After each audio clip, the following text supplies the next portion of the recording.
তুমি বলেছিলে প্রেম নিঃশর্ত। আমি বিশ্বাস করেছিলাম, কিন্তু তারপর দেখি প্রেমও একটা বাজেট নিয়ে আসে, যেখানে হিসেব রাখা হয় কে কতটুকু দিয়েছিল আর কে কতটা নিয়েছে।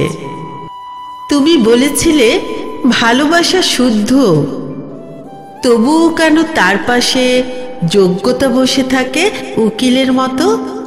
কেন তার দরজায় সময় দাঁড়ায় পৃথিবীর ঘড়ি হাতে? যদি প্রেমে শর্ত না থাকে, তবে অভিমান কেন জন্মায়? যদি ভালোবাসা অপরিমেয়, তবে তার ফুরিয়ে যাওয়ার ভয় কোথা থেকে আসে?